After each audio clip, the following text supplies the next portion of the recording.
welcome to Newspaper Review once again, Chukwudi. Thank you. So I'd like to start with leadership newspaper this morning, and the lead story is on flood control plans by northern states amid federal government alerts. Henry, we talked about it. Yes. So northern states roll out flood control plans amid federal government alerts. It's on page 4. 8 confirmed dead as flood wreaks havoc on Ebonyi community. That's a lead story on the front page of the leadership newspaper. And let's look deeper. 5 arraigned for 2022 Owo Catholic Church massacre. 5 arraigned for 2022 Owo Catholic Church massacre. Also trending just a little bit above the headline story there. And federal government pays 5.12 billion naira pension arrears to more than 90,600 retirees. I think this is good news. Borno residents flee to Cameroon as Boko Haram kills soldiers, abducts school girls. That story is on page 6. Visually impaired students protest school closure, disrupt Lagos traffic. And a lady who assaulted Ibom air crew sent to prison. Now, just trending below at the foot of the newspaper, 1.9 million Nigerians chase 30,000 paramilitary jobs. 1.9 million Nigerians chase 30,000 paramilitary jobs. And the story, two very important stories, just above the nameplate. ADC kicks as EFCC grills Tambuwal over alleged 189 billion naira fraudulent cash withdrawals. And then 12 Mpox cases confirmed in Ondo.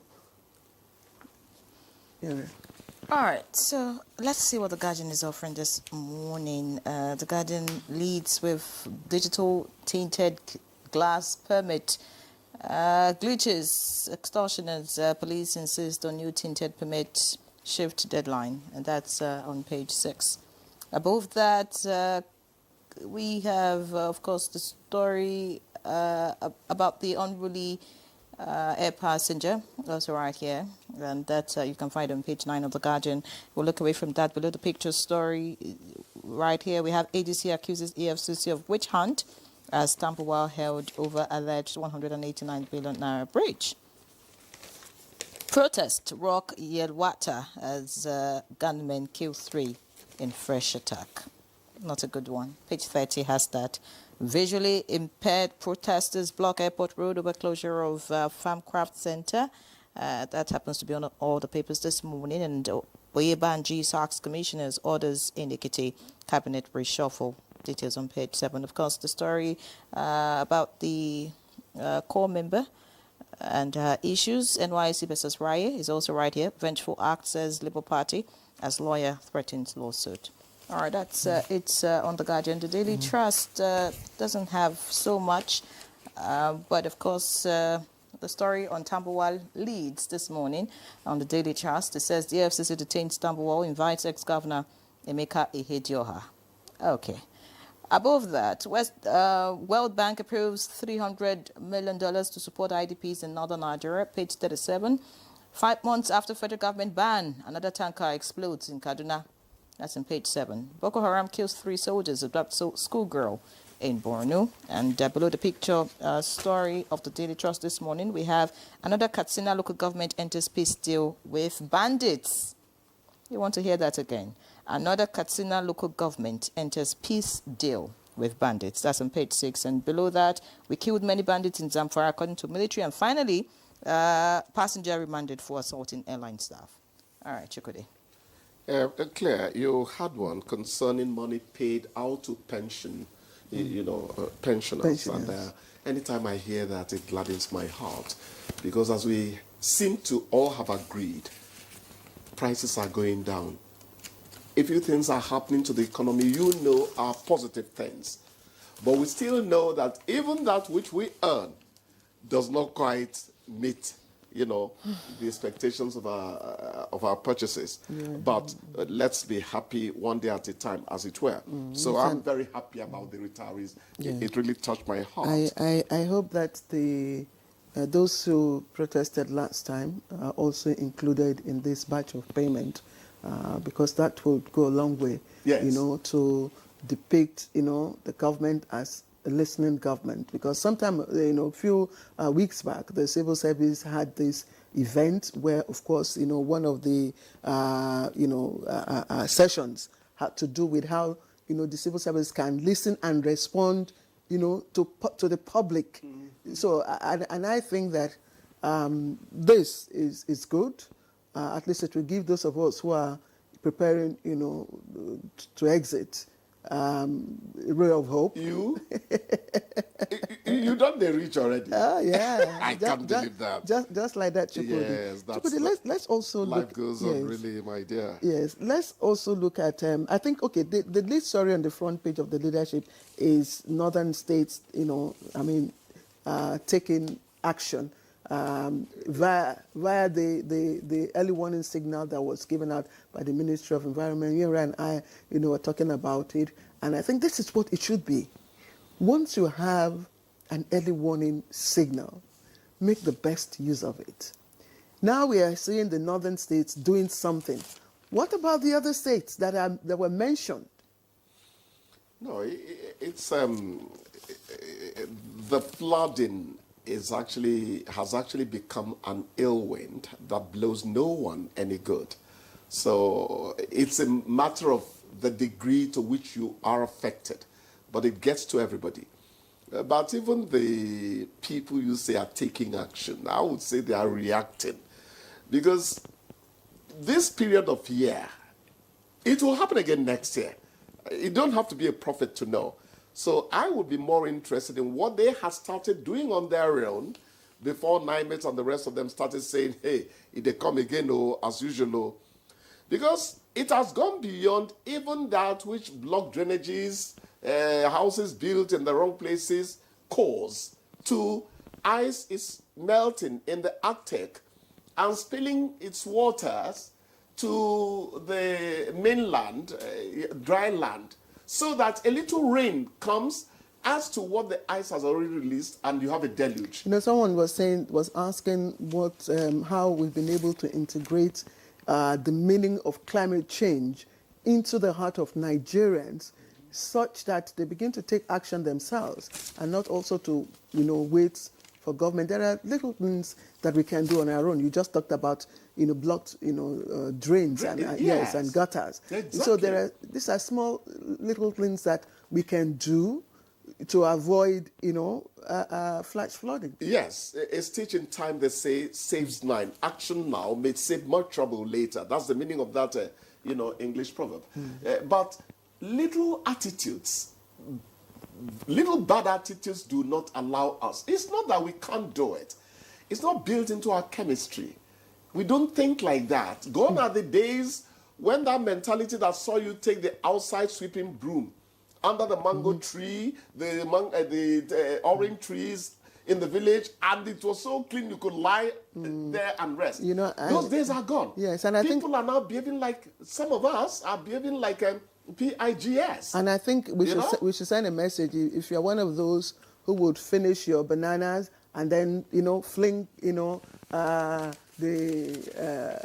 what do you call it now? Peel. The peel, through your car window, or you finish your pure water sachet, you throw it out, I think these are small things that one is nauseating. You see a man in a state of the art Jeep, and you see banana peel come out of his window.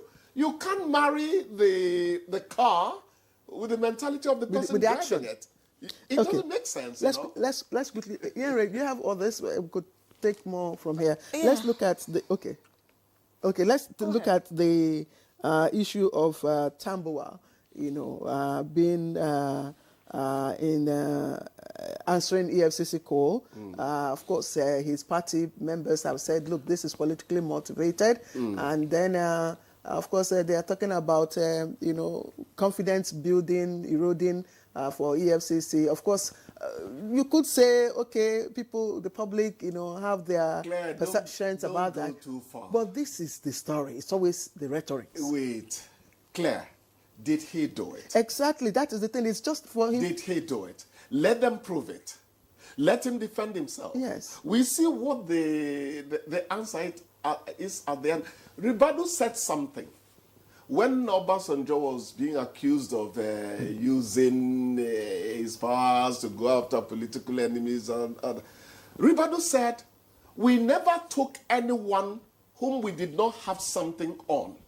So the sentiment of whether it's a political witch hunt and all that, that's why he said, did he do it? If he did it, let them go ahead and convict. Okay. If he didn't do it, for crying out loud, let the man go. It's as simple as that. All right. So let's leave the emotions of it.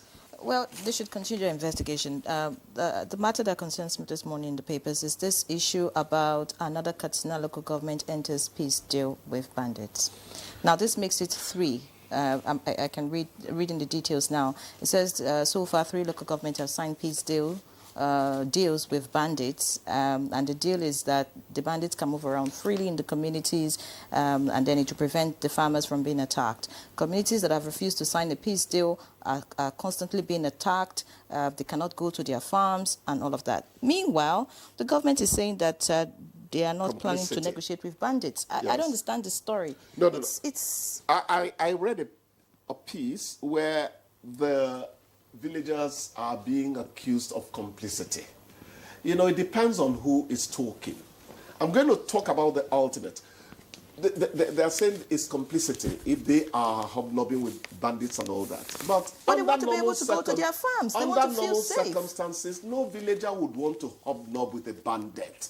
So let it not be that they have decided, since they cannot secure our lives, let's join them. Self-help. I pray that is not it. Chukwudi, before we let you go, you negotiate with known people. Now, these bandits, are they known? Who are you negotiating with? If you look at the case between other developed countries where you have, terrorist gangs, known terrorist, networks. I mean, prisoner exchange is part of negotiations. So you know the people you are negotiating with. But in this case, who are you to negotiate with? Well, it looks like the villagers in these communities know them. You could say government could come up with a program to disarm. When you disarm, then you can begin to administer some form of amnesty. I mean, it was done in the Niger Delta. Yes. So I don't know. Claire, yes. I'm sure our time is up. Now, the police know many things about your village more than you do. Don't go there at all. They know many things about your village more than you do. They know the bandits. The question is, which one of them is stepping forward to say, okay, we want to talk with you? All right. Is it not going to be a straight dash to jail and all that? Otherwise, never underestimate government and its security agencies. They know so many things you don't know. Okay, well, the producer says it's time to go. But, this story, 5 months after federal government ban, another tanker explodes in Kaduna. We have laws. Who enforces them? How many times did we drop enforcement? 4 days the other week. Enforcement. Impunity. Right when enforcement relaxes. Chukwudi, thank you. Thank you for your analysis this morning. Brilliant analysis, as always. Please.